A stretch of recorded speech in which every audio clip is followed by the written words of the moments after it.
اعوذ باللہ من الشیطان الرجیم بسم اللہ الرحمن الرحیم وَإِذْ وَاعَدْنَا مُوسَىٰ 40 لَيْلَةً ثُمَّ اتَّخَذْتُمُ الْعِجْلَ مِن بَعْدِهِ وَأَنْتُمْ ظَالِمُونَ۔ اس سے پہلے آیات میں اللہ تعالیٰ نے بنی اسرائیل پر انعام کے بارے میں فرمایا تھا کہ میں نے آپ پر انعام کیا۔ ان انعامات میں سے ایک انعام یہ بھی تھا کہ فرعون بنی اسرائیل پر بڑا ظلم کر رہے تھے۔ اللہ تعالیٰ نے فرعون کو غرق کر دیا پانی کے اندر، اور بنی اسرائیل کو فرعون نے اپنا غلام بنایا تھا اور بلا وجہ طرح طرح کے ظلم اور جبر میں ان کو مبتلا کیا تھا۔ ایک رات موسیٰ علیہ السلام نے ان کو کہا کہ ہم جائیں گے اور یہاں سے ہجرت کریں گے، اور اللہ تعالیٰ کا کرنا ایسا ہوا کہ جس رات یہ آنا تھا ان سب نے، بنی اسرائیل نے، اللہ تعالیٰ نے فرعونیوں کے ہر گھر کے اندر ایک ایک فوت ہو گئی۔ جو جوان لڑکے تھے، ہر گھر کے اندر ایک ایک جوان مر گیا۔ وہ اپنی اس پر لگ گئے، اور بنی اسرائیل نے ان کو کہا کہ ہمارے ہاں ایک شادی ہے، اس لیے آپ کے پاس جو سونا وغیرہ ہے وہ سونا ہمیں دے دیں۔ انہوں نے سونا لے لیا اور وہ اپنے غم اور فوتگی میں مبتلا ہو گئے۔ موسیٰ علیہ السلام کے ساتھ بنی اسرائیل فرعون کے شہر سے چلتے چلتے وہ نکل گئے۔ جب صبح ہو گئی، ان کو پتہ چلا کہ بھائی کوئی بھی بنی اسرائیلی یہاں پر نظر نہیں آ رہا۔ انہوں نے کہتے کہ ہو سکتا ہے کہ یہ لوگ یہاں سے بھاگ گئے۔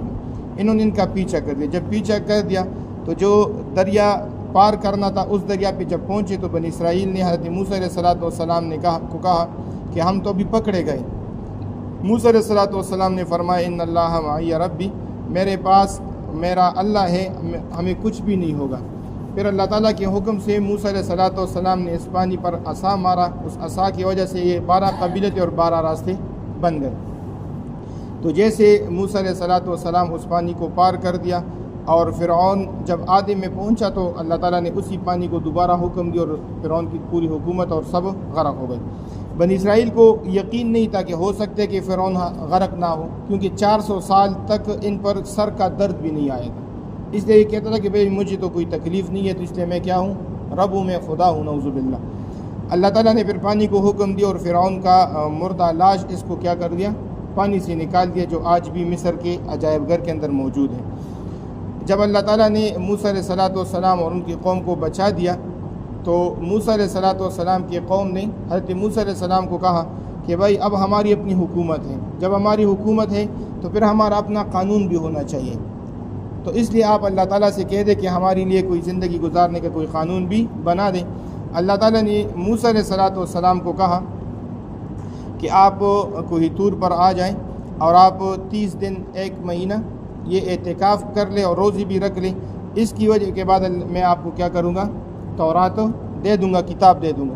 موسیٰ علیہ السلام نے مہینہ وہاں پر اعتکاف کر دیا، لیکن چونکہ اللہ تعالیٰ فرماتے ہیں کہ روزہ دار کی منہ کی جو بو آتی ہے، اس بو اللہ تعالیٰ کے ہاں مشک اور عنبر سے بھی کیا ہے، زیادہ پسندیدہ ہے۔ تو روایت میں ہے کہ موسیٰ علیہ السلام نے مسواک کر دی، جس کی وجہ سے وہ بو ختم ہو گئی۔ تو اللہ تعالیٰ نے کہا کہ اب 10 دن مزید آپ کیا کر لیں، بڑھا لیں۔ تو 40 دن موسیٰ علیہ السلام نے اعتکاف کر دیا، اور 40 دن کے بعد پھر اللہ تعالیٰ نے کتاب دے دی۔ جیسے موسیٰ علیہ السلام وہاں پر گئے تو یہاں پر ایک بندہ تھا سامری۔ یہ سامری وہ بندہ تھا کہ جو زنا سے پیدا ہوا تھا، پھر اس کی ماں نے جب پیدا کر دیا تو ماں نے پھر کسی غار کے اندر ڈال دیا، اور اللہ تعالیٰ نے اس کی پرورش کے لیے حضرت جبریل علیہ السلام کو لگا دیا، اس کی پرورش میں لگا ہوا تھا۔ یہ بڑھتے کیونکہ اس نے خود جبریل علیہ السلام کو دیکھا بھی تھا، اس وجہ سے جب یہ بڑھ گیا تو اس نے جو سونا بنی اسرائیل فرعونیوں سے لے کر آئے تھے، اس نے کہا کہ بھائی آپ وہ سونا مجھے دے دو تاکہ میں اس کو جلا دوں، کیونکہ یہ تو کسی اور کا سونا ہے، آپ پر کیا ہے، حرام ہے۔ اس نے کوئی ڈھانچہ سا بنایا تھا بچڑے کا، اس نے سارا سونا جلا دیا، جس کی وجہ سے اس بچڑے کے ڈھانچے کے اندر کیا کر دیا، ڈال دیا، اور پھر اس کو خشک کر کے جب نکالا تو وہ بچڑا اس سے بن گیا۔ تو جہاں جہاں پر حضرت جبریل علیہ السلام کے گھوڑے کے پاؤں لگے تھے، شیطان نے کہا کہ وہ گھوڑے کے پاؤں کی جگہ سے مٹی اٹھا کر اس بچڑے کے منہ کے اندر ڈال دیں۔ جیسے اس بچڑے کے منہ کے اندر ڈال دیا تو اس سے ایک عجیب قسم، کیونکہ ہوا چلتی تھی، ہوا جب اس بچڑے کے اندر داخل ہوتی تھی تو اس سے ایک عجیب قسم کی آواز نکلتی تھی۔ اس بدبخت نے لوگوں کو کہا کہ آؤ موسیٰ علیہ السلام نعوذ باللہ جس رب کو ڈھونڈ رہے ہیں، وہ تو موسیٰ علیہ السلام نے راستہ غلط کر دیا، وہ بھول گیا کہ میرا رب کون ہے۔ موسیٰ علیہ السلام کا رب تو یہی نعوذ باللہ یہ بچڑا ہے۔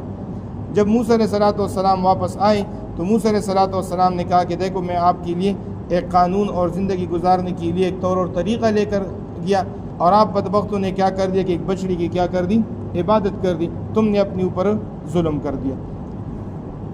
وَإِذْ وَعَدْنَا مُوسَىٰ، اور جب ہم نے وعدہ لیا موسیٰ سے 40 لیلۃ 40 دنوں کا، ثُمَّ اتَّخَذْتُمُ الْعِجْلَ، پھر تم نے بنایا اس بچڑے کو، من بعدہ اس کے جانے کے بعد، وَأَنْتُمْ ظَالِمُونَ، اور تم بڑے ظالم تھے کہ وہ تمہارے لیے قانون لا رہا تھا اور تم نے رب کو چھوڑ کر کسی اور چیز کو رب بنایا۔ ثُمَّ عَفَوْنَا عَنْكُمْ، پھر ہم نے تمہیں معاف کر دیا، من بعد ذالک، اس سارے واقعے کے بعد بھی، کیوں؟ لعلکم تشکرون، تاکہ تم شکر گزار کرو، تم سے غلطی ہو گئی ہم نے معاف کر دیا۔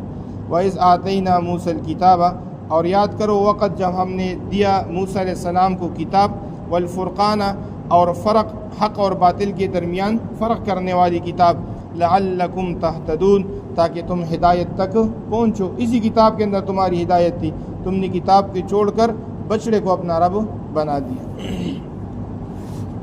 آمین، الحمدللہ رب العالمین، والعاقبۃ للمتقین، والصلاۃ والسلام علی اشرف الانبیاء والمرسلین۔ ربنا آتنا فی الدنیا حسنہ وفی الآخرۃ حسنہ وقنا عذاب النار۔